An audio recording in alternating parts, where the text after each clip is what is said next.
Donald ટ્રમ્પની ઈરાનને ધમકી. ઈરાને કોઈપણ શરત વિના આત્મસમર્પણ કરવું પડશે. ત્યાર પછી એક મહાન અને સ્વીકૃત નેતાની પસંદગી પછી અમે અને અમારા અનેક સાથીઓ ઈરાનને વિનાશના કિનારેથી પાછા લાવવા પ્રયત્ન કરીશું અને તેને આર્થિક રૂપે પહેલા કરતાં ઘણા ઊંચા, સારા અને મજબૂત સ્તરે લઈ જઈશું.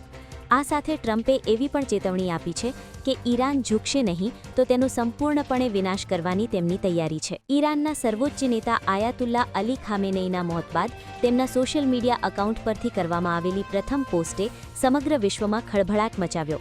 આ પોસ્ટમાં ઇઝરાયેલને ગંભીર ચેતવણી આપવામાં આવી. આ પોસ્ટમાં સ્પષ્ટપણે લખવામાં આવ્યું છે કે ઝિયોનિસ્ટ શાસને મોટી ભૂલ કરી છે અને તેના પરિણામો તેમને નિરાશ કરી દેશે. પશ્ચિમ એશિયામાં વધતા તણાવ વચ્ચે કતરની રાજધાની દોહા સ્થિત ભારતીય દૂતાવાસે ત્યાં રહેતા ભારતીય નાગરિકો માટે મહત્વપૂર્ણ એડવાઇઝરી જાહેર કરી.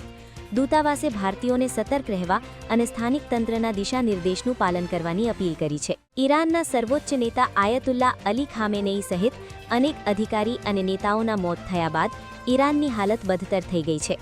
આ તમામ ઘટનાક્રમ વચ્ચે ઇઝરાયેલે ચોંકાવનારો દાવો કરીને એક વિડિયો જાહેર કર્યો છે.